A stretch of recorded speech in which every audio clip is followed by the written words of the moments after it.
Hi, welcome to Eliot Pepper's Inner Circle. I'm here with Lucas Carlson, who is a good friend, serial entrepreneur, and published author. And so I'm really excited to be able to share this conversation with Lucas today. I've learned a lot from him as a mentor and a friend, both about startups and about writing. So I'm really excited to be able to share that with you guys, my listeners and readers. So welcome to the show, Lucas. Thank you so much. It's great to be here. It's awesome to see you doing this. This is something that I'm really curious to see who you interview, and really enjoyed getting to know you, and really like reading your stuff too.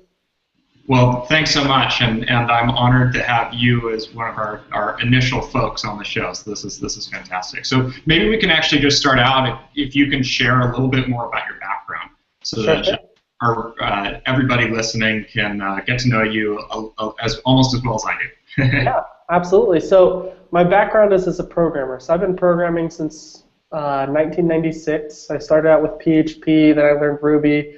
I found Paul Graham and his writings, and they were a big inspiration for me. I felt like I was a hacker, and I could start a company. I felt like I could do anything. So I spent many years building startups. For many years I was the guy behind the scenes who programmed other people's startups, and I did this a bunch of times, and a few of them sold.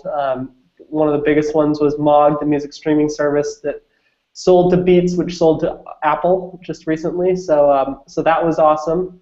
So I was the engineer. Yeah, thank you. So I was the engineer for many years. And then I started my own company where I was the founder CEO for the first time.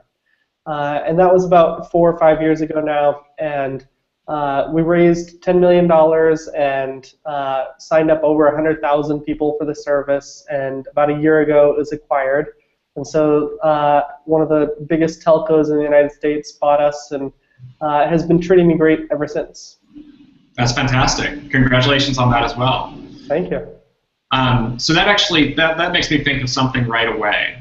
You mentioned that Paul Graham was a real inspiration to you, and one of the things I find most interesting about Paul is that he was a phenomenal engineer, but his essays are also amazing, right? Yes. And a lot of people find inspiration from him, particularly in sort of the startup world. Do you see any intersection, between the years that you spent coding and your efforts in writing right now? Because now you're doing a lot more writing, right? Yes. Yeah. So I got into writing kind of on the technical side. My first blog was a blog about programming, and then from that blog, O'Reilly found me and asked me to write the Ruby Cookbook, which is kind of the biggest book on Ruby there is, still to this day. And so that was awesome, and then they asked me to write another book, Programming for Platform as a Service. So I've been writing technical nonfiction for many years now, but I've been expanding into, entrepreneurship has become a huge passion of mine, so I've started writing about that, and I've written some nonfiction stuff, and I've also started a novel. I'm almost done with it. It's a startup fiction thriller novel, and so that's been, when I started that, I didn't have any clue if I'd enjoy writing fiction, because I'd written years and years of nonfiction, and I was like, I have no idea if I will love this or hate this, but let's find out. And it turned out to be way more fun than I expected it to be, and kind of the thing that made me fall in love with it is I was writing the book that I wanted to read most, and like, that was so fun to be, it's like the book I've always waited for somebody to write, and so that's kind of motivated me and kept me going, and writing any books is like an extremely difficult task. It's just super hard because you put in months and sometimes years of effort, and you have no idea, usually you don't have any clue like if it's any good till the end.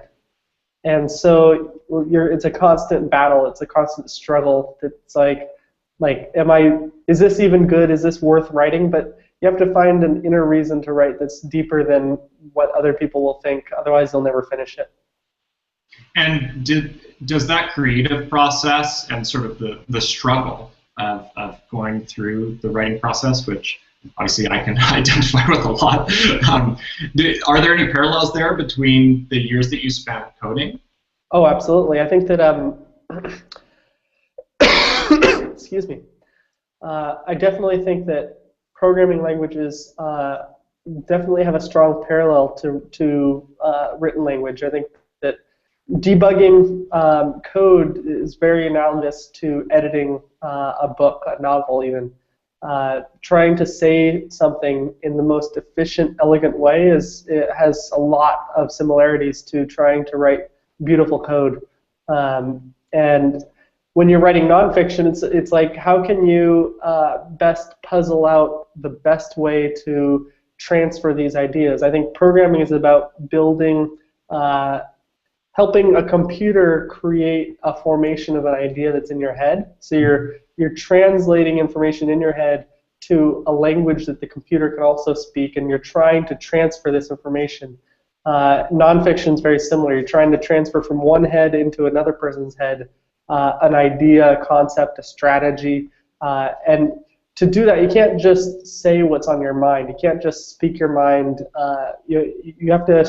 The whole point of a book is it's structured. It's something that's been thought through, not just from the author's perspective, but the author tries to empathize with the reader and sit in their shoes and think, and from the reader's point of view, what is that person going to need to know at what points, and what's the best way to help them understand a concept, and how can I step them through that process, which is very similar to a computer. How can I help the computer understand what I'm trying to program here?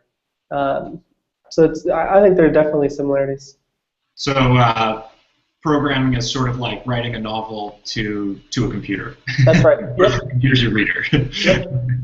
Makes sense. All right. Well, we'll come back to your book because I want to hear more about it. But one of the interesting things about it is that it's informed by your experience as an entrepreneur. And actually, right before we started our chat today, I had thought that you were a 2 or 3 time serial entrepreneur, but it turns out you've had far more adventures in that realm. So maybe you can tell us a little bit more about that, and maybe share some of the biggest mistakes you've made, because I think that's always fun.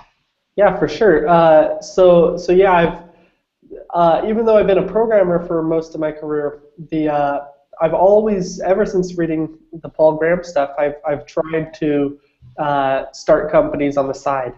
So I've tried to do passive income stuff. I've tried to bootstrap ideas. I have done small angel investments in some of my ideas. And so I've probably done 10, 15, 20 terrible ideas that completely failed, that I spent months of my life working on, that went nowhere. And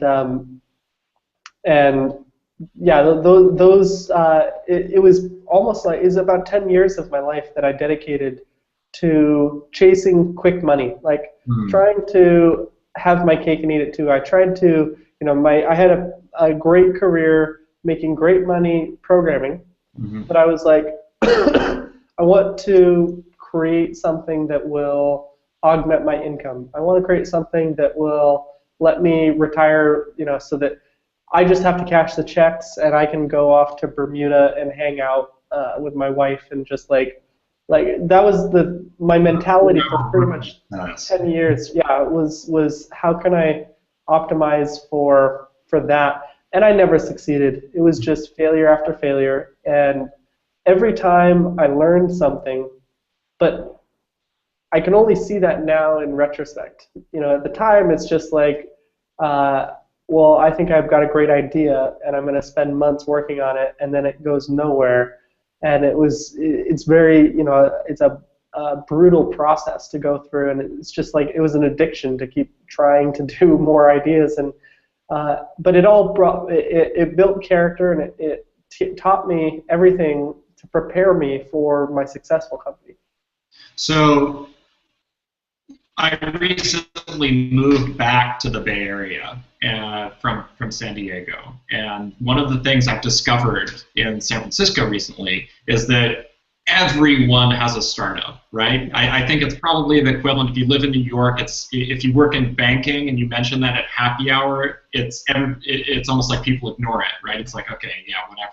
You're like every other New York banker, right? Yep. And right now, it feels that way in San Francisco. It's like the tech gold rush, right? Yeah. And I'm always curious because I think that there are many people who might be driven by short-term gain, which is what you just described as sort of the Achilles heel of some of your early entrepreneurial efforts. So now that you've spent that 10 years in the midst of that struggle, can you help short circuit the process for some of our friendly founders in this area who might be just at the beginning of that arc? What did you learn, and what enabled you to find the success that you have since then? Yeah, so that's a great question. And I don't honestly know if I can help people short circuit it, because I look back at myself, and if I was able to go back to myself and kind of give myself advice, I don't know if I would be able to listen to it. I don't know if I'd understand it. Maybe I'd hear it and I'd understand it conceptually, but I don't know if I would be able to deeply understand it. And but I hope that that's something that can happen. I hope that people don't have to spend 10 years struggling like I did with trying to constantly be chasing the quick buck. It's something that the faster you find a motivation deeper than money, the better off you're going to be. But everybody's on their own journey; it's their own path. But one of the things that I've learned is how shallow money is as a motivation for entrepreneurs and startups. Is it important to make money? Yes. Is it the point of any corporation is to make money and profits? But is that a motivation that you as the founder, you as the head, you as the leader of your startup, is that enough for you to push through and find deeper satisfaction and be able to really appreciate the craft of startups? No, it's not really. Money is something that comes and goes. People get lots of it and then lose lots of it. And it's transient, it's empty, and usually when things go badly, money doesn't help you feel any better. One thing that really struck me recently was watching the Academy Awards, which was not recently. It was a few months ago, but it really struck a chord with me when I saw all of the great actors accepting their Academy Awards, and people that have been acting for decades, people who have dedicated their life. It was interesting to listen to what they said and how they said it and the words they used, because if you watch back or next time they come up, you'll hear the same thing. They often refer to their friends and colleagues, the other contestants, as their fellow craftspeople. They see what they do as a craft, and they're dedicated to the craft of acting. And to them, it's their passion. It's what drives them. The craft of acting is much more important to them than winning an Academy Award. Mm-hmm. And there are plenty of fantastic actors who never in their careers win Academy Awards, but that's not what they're after. They are really enjoying the craft of acting, of creating movies, and to them, it's not about creating that blockbuster movie. It's not about winning the Academy Award. All of them want it, just like every startup founder wants money. That's not bad. It's not something you should feel ashamed of wanting, but the thing that drives them is a deep love of the craft. And there is a craft to starting companies. There is a craft to starting businesses. And if you are so focused on short-term gains and quick bucks, you're never going to see that craft. You're never going to appreciate it. You're never going to enjoy it. And you're never going to enjoy the process. The process itself of creating companies can be deeply, deeply enjoyable and also very rewarding. But you can miss out on all of that if you are just constantly chasing the easy dollar. And it's something even very seasoned entrepreneurs, people that have been in the business 10 years and have started companies, can miss out on this. So it's not even something that like you might have been trying to start companies for years, and so you think, oh, this advice doesn't apply to me. I know entrepreneurs who are still after the quick buck and still chasing those things and are ignoring long-term thinking, craftsmanship. They're ignoring the parts of building the business that are really the deepest, most enjoyable parts, and that's a shame. And I feel very honored myself to have come to realize the true craft of startups, because it gives me a deeper appreciation to them. It gives me a deeper appreciation for the people that do them. It gives me a different perspective on entrepreneurship. It gives me a different perspective on investing in companies, and it's a different thing to look for in people. So it's I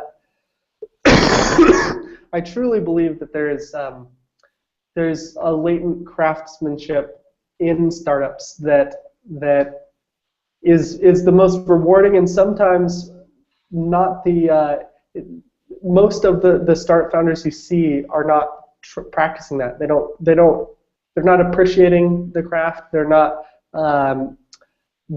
acting in a way that craftspeople do.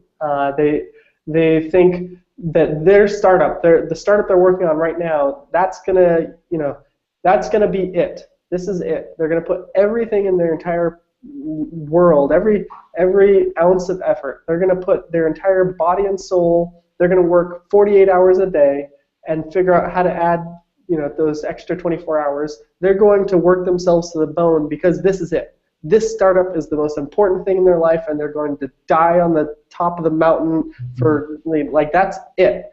That's not the craft. When have you seen, like, a person who is a craftsman of furniture, like, dying at the top of a hill for a chair? Like, when have you seen a great actor, like, kill himself for a movie role? Like, do you struggle? Yes. Is it difficult? Yes. But even the best movie actors realize that every movie is just a movie. There's going to be another movie. There's going to be another 3, 4, 5, 10 movies. That this is a career, and they enjoy and appreciate the movies that they're making in the moment, with the knowledge that the movie itself is not the craft. It is just one chair, one movie, one example, and quality is so important.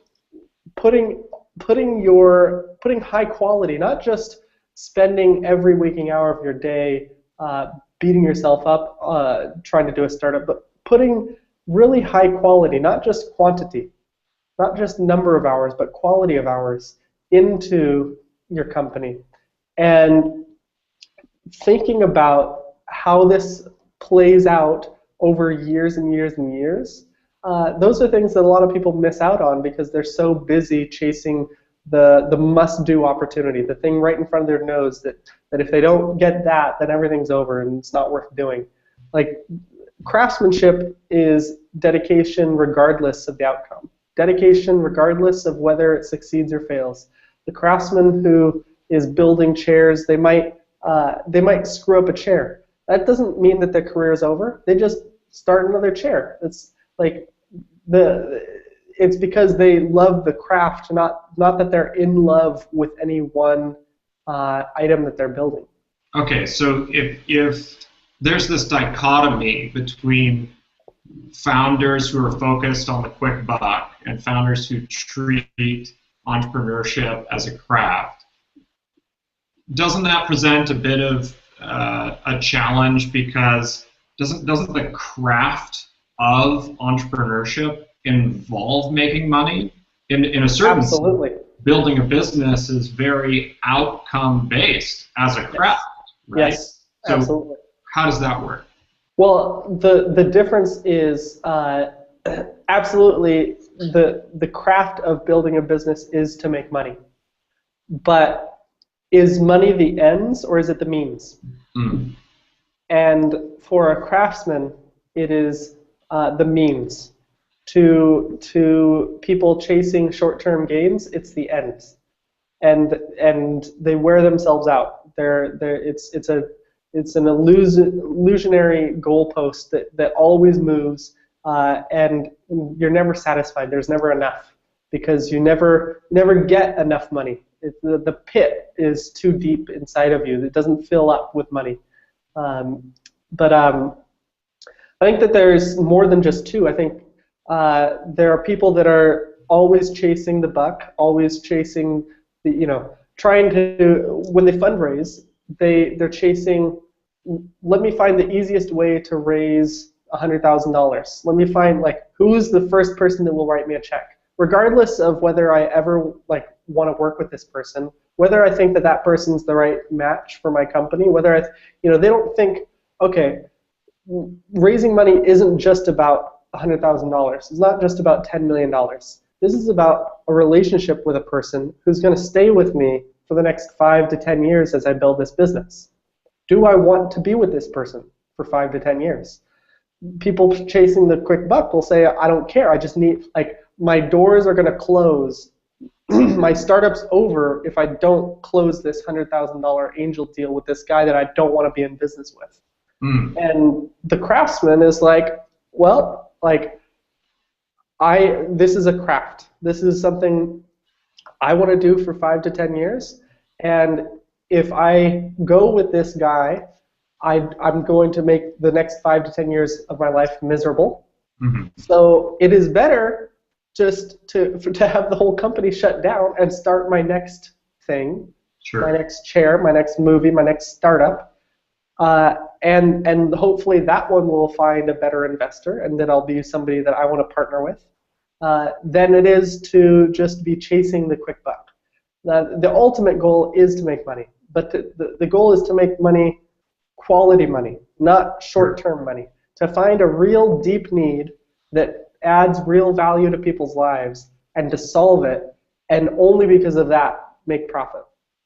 So this actually reminds me of a really an interesting quote that really resonated with me from John Green. I don't know so John Green is the author of The Fault in Our Stars, which was recently made into a Hollywood blockbuster. Yeah, he's also a vlogger that is just hilarious. So if you're watching this on YouTube, just search for John Green. He's just a great character. Yeah, he's awesome. Yeah, he makes these YouTube videos with his brother. It's like the only way they communicated for a few years or something. Anyway, he's great. His books are mega bestsellers, and he has a really wonderful quote that this conversation reminds me of, where he said, every single day I get emails from aspiring writers asking my advice about how to become a writer, and here's the only advice I can give. Don't make stuff because you want to make money. It will never make you enough money.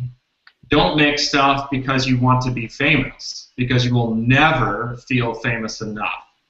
Make gifts for people, and hard work on making those gifts, and in the hope that those people will notice. Maybe they will notice how hard you worked, and maybe they won't.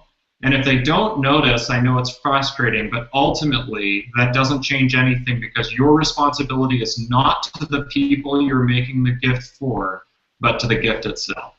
I love that. That's beautiful. That reminds me also of Stephen King's book on writing, where he talks about the ideal reader. Which when I decided that I wanted to write a novel, I had never written a novel. I had no idea. I never took novel writing classes or even creative writing classes in college, so I didn't know what I was doing. So I went in and I read as many books on how to write a novel as possible. And Stephen King has one of the most famous books about how to write a novel. It's called On Writing. It's part memoir, part how-to. And I love it. It's my favorite book about the craft of writing. Oh, it's so good. And there was one part where when I read it, it gave me shivers. It totally transformed. I had never realized this, and it transformed the way I thought about writing novels. And it said that, and it wasn't Stephen King's quote. He was quoting somebody else, but he didn't remember who he was quoting, is that a novel is just a long-form letter to one person. And I thought that was just, I had never thought of novels that way, and it completely changed, like, it blew my mind. And after I read that, I realized, you know, when I started my novel at the very beginning, I thought, okay, well, I'm going to write this startup thriller. It's going to be, you know, all about me and my experiences and all that, and that'll be so cool. And then I realized, I read that, and I was like, you know, there's something bigger here. There's something that I can do that's more important than that. And I realized that my novel was really a long-form letter to my wife. And why my wife? Well, it was a thank you letter. My novel is a thank you letter to my wife because 3 months before my son was born, and it was our first child, she was 6 months pregnant. She had the big belly. I went up to her and I said, Yossi, I want to quit my job. I know I'm getting paid more than I've ever been paid in my life. And I know that you don't work. And I know that in 3 months we're going to have our first kid, but I want to quit my job and start a company. What every expecting mother wants to hear. Yes. And I know we won't have health insurance, but I really believe in this, and we'll figure it out. And she let me. And to this day, I can't explain why she did that. That's like, I've never had anybody believe in me that much. And it's a debt that I don't know how to repay. And this novel is just a small token of gratitude to her. So when I was writing it, what Stephen King went on to say is, your ideal reader should just be one person, and when you're writing the book, you shouldn't worry, how do I make, you know, people laugh? You shouldn't worry, how do I make people feel something? Just focus on one person, and he focuses on his wife too. So I was thinking the whole time I was writing the book, you know, whenever there's a part where I don't know what to say or what to do or what to happen, I just think, what would delight my wife? What would make her just giggle and cry and move her? What can I do for her? And I know her very well, so that has been a guiding post. And while writing that book, I realized that advice is not just like a shining guidepost for authors. It's also a shining guidepost for entrepreneurs. And just like a book is a letter to one person, a startup is kind of a story to one person, your customer. And it's a different form. It's just a product, a watch, a website is just a story. And if you really understand who that ideal customer is, if you, not customers, not group of people, like, well, CEOs or CTOs around the world and are going to love my product and vice president. No, who exactly is it? Just think of one kind of person and let them be your guidepost. How can you delight that person? Make sure you even know a person just like it. Who is it exactly that you're trying to delight? And use that as a guidepost for what are you doing with your startup. So many founders, when they're creating startups, they think, well, I've got a great idea and it's all about my idea. And they're so focused on their idea and creating their idea that they lose sight of whether anybody else in the world wants this.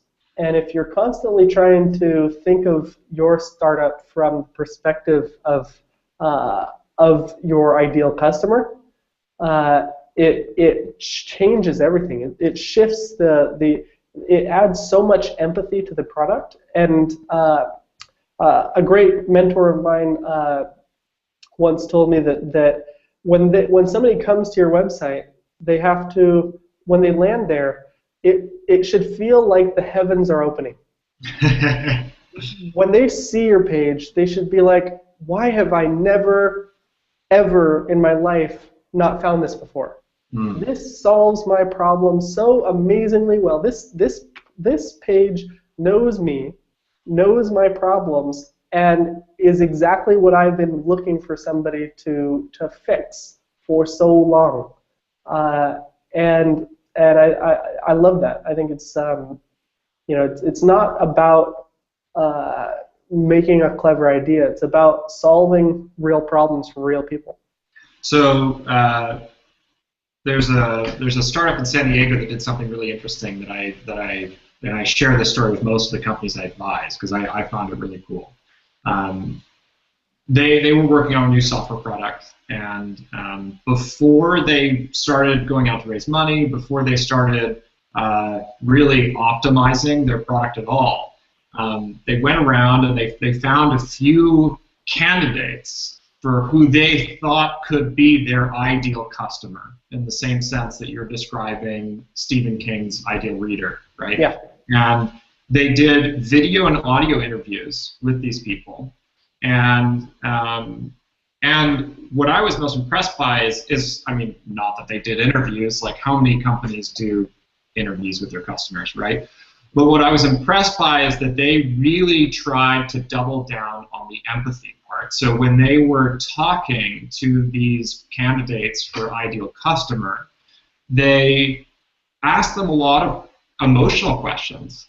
And mostly focused just on whatever the problem was in their life and why it was a problem, how it made them feel, how it drove them crazy when they were in traffic on the way home, or how it stressed them out when they were supposed to be at their kid's soccer game, right? Just, really just the human impact of the problem it was that they were trying to solve. And they never talked about their product once in the whole interview.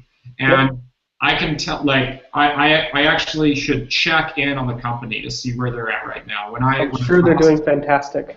Yeah. When I last touched base with them, they had just finished a financing round, and they killed it. And the reason they killed it, like the reason why they were so easily and so quickly able to raise money from investors, is because they used clips from those interviews that illustrated exactly the human problem they were trying to solve. So when they said, look, our product is addressing X, they had, a professional mom who was wrestling with X, right? And it was so real and so apparent that anybody could immediately understand, right? And I think that obviously that helped guide their investors' decision to make a placement, but I think it much more importantly guides their own decisions as a leadership team and as a company in serving that ideal customer. So I think that's really powerful. Yeah. So now we're sort of transitioning back to books, right? And it's sort of interesting. So like, you've been an entrepreneur, you've been an author, now you're an author of fiction. What have you learned as an entrepreneur that's applying to be an author? And vice versa.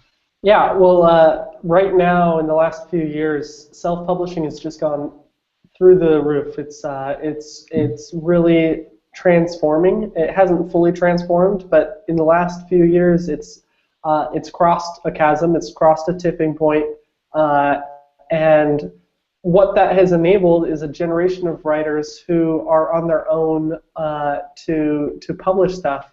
But because they're on their own, they've also realized that they're on their own for marketing as well. So there's been a renaissance about how does an author sell books. And there's a huge community of authors that are all very, very collaboratively figuring out strategies to do that, taking advantage of ideas like content marketing and building platforms in order to get the word out and create fans, and it's fascinating because what they're doing is the same stuff that the best startups do. The techniques of creating a platform and doing content marketing for selling books are the same techniques that you use to attract customers to your software as a service website. They're the same techniques that the best companies are using to attract customers. And so there's a ton of parallel going on, and I think there's things that you can that entrepreneurs can and should learn from the authors that are doing this, and I think there are things that the authors can and should learn from the entrepreneurs who have been doing similar stuff for their startups. So there are sort of a couple different non-writing tasks that either an author who's self-publishing or, to be honest, even authors working with huge traditional publishers or indie publishers. I work with Equity Press, which is a small independent publisher, have to worry about, right? Because I think that authors, in many senses, if they weren't looking at themselves as entrepreneurs in the past, even if they were working with a traditional publisher, were probably doing themselves a disservice, right? So, yes. But I think that one of the things that I've found the most mystifying, and I've also wrestled with a lot and have learned a lot about, but that I also think many other authors really see as a black box, is getting the word out, right? Yes. Like if you want to do editorial, you hire an editor, and like yes, you want to find a good editor, and that can sometimes be annoying. But like you find one, you work with them. If they're good, you continue to work with them. You pay them, right? Same with cover design. And this is if you're self-publishing. If you're publishing with a publisher, your publisher is probably doing most of that for you, hopefully, right? And then so that's sort of the production side of making a book. But once the book is ready, and once the book is in market, once readers are actually able to order it and read it, how are authors finding ways to reach new readers? Because thousands of books come out every day, right? So how do you rise above the noise, and how are you working to build that audience, that platform, that readership? Yeah, that's a fantastic question. And I think that let me make it more personal. So as you know, I've started a blog and a podcast, and you can see it at craftsmanfounder.com. Talks about the craftsmanship of starting companies. And on my podcast, which is also the Craftsman Founder name, I interview my mentors. I interview the people that helped me rise above the short-term thinking and gave me long-term strategy and taught me what it's like to what venture capitalists think and how they think and how to make long-term bets. I'm interviewing these people, but I look at some of the other stuff that's going on in podcasting right now, and it is terrifying.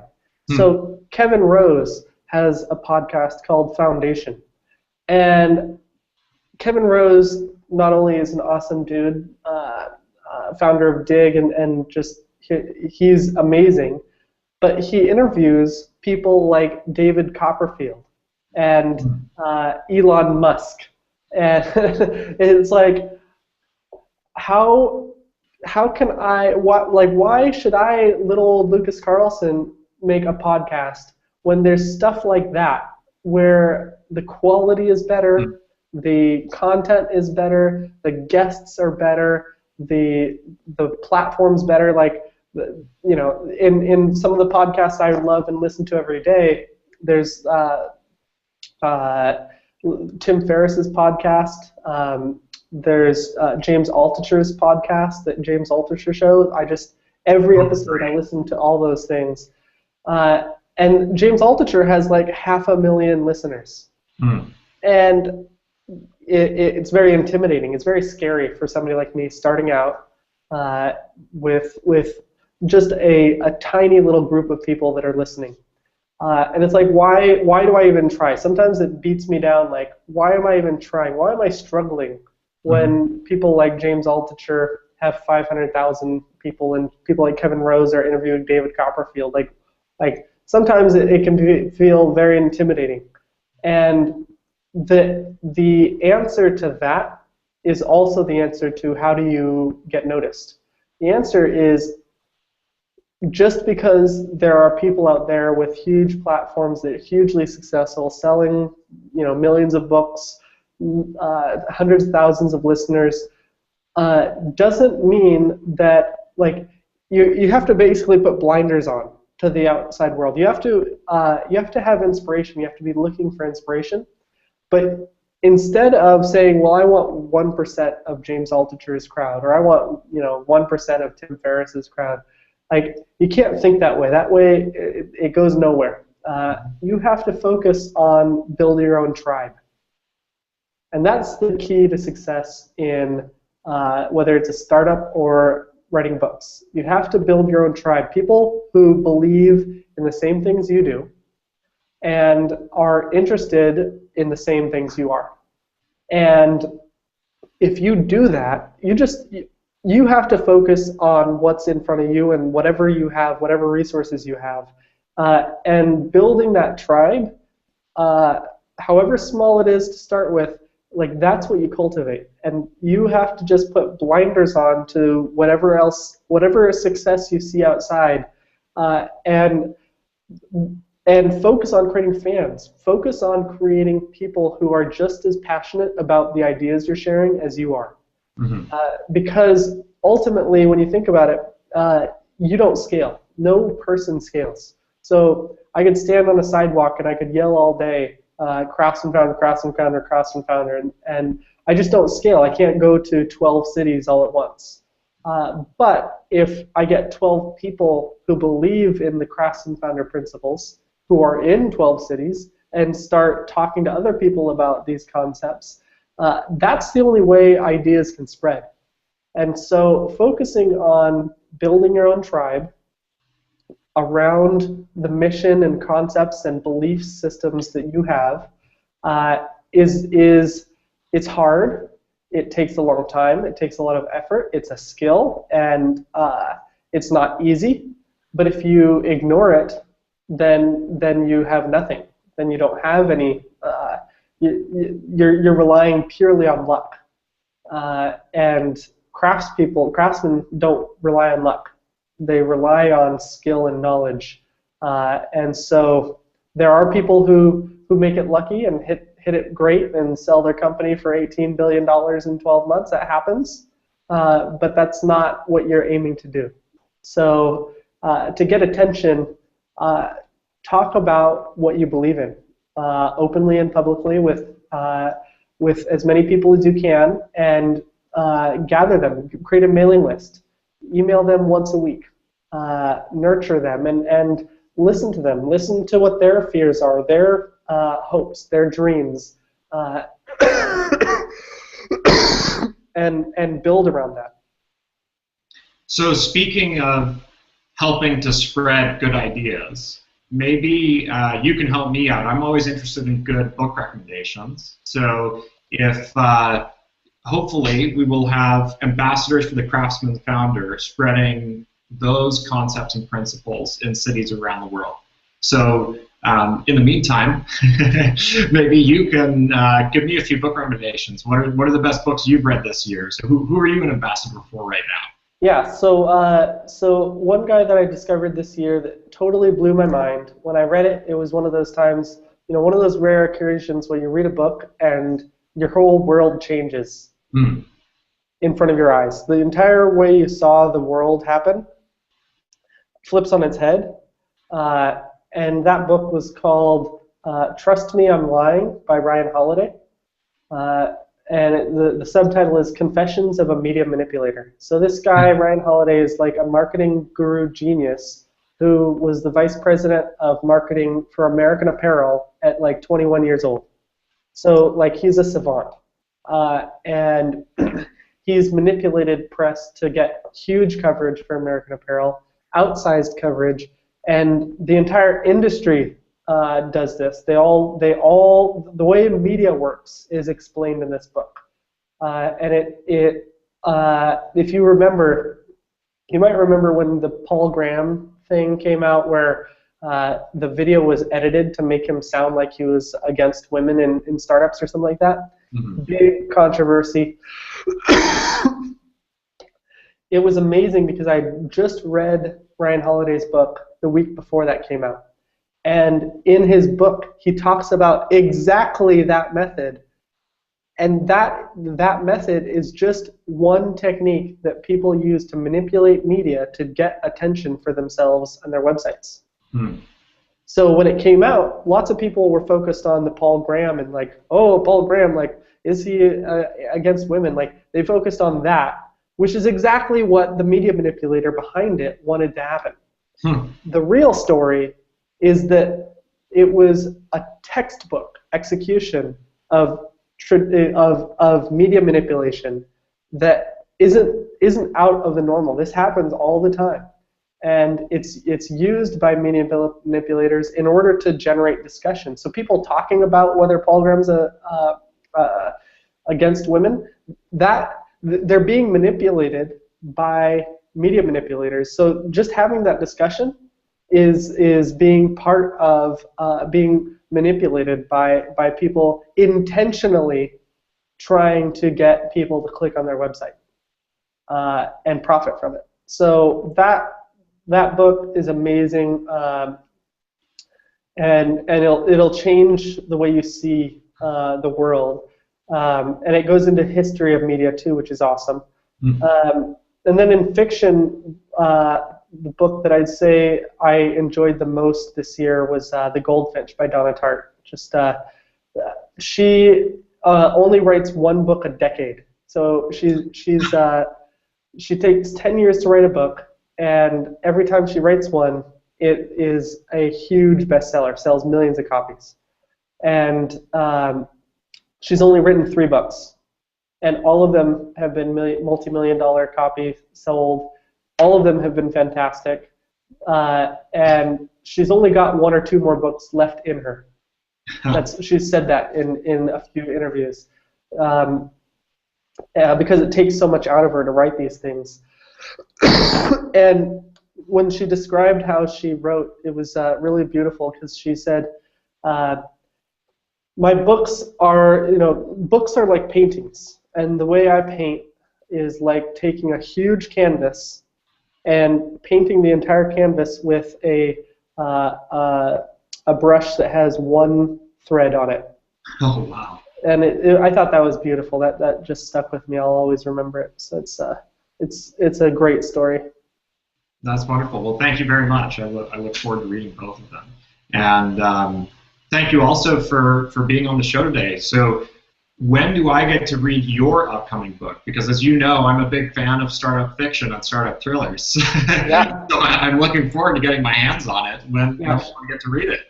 It's about to go into an editing phase, and I hope to have it published by the end of the year. Congratulations. Thank you. Yeah, I look forward to getting my little hands on it. Thanks. All right, wonderful. Well, Lucas, thank you so much for making time today. I've already learned so much from you on the startup side and on the writing side. So I really appreciate you making the time to help share some of those lessons with our readers and listeners. So yeah, I appreciate it. All right. Bye-bye. See ya.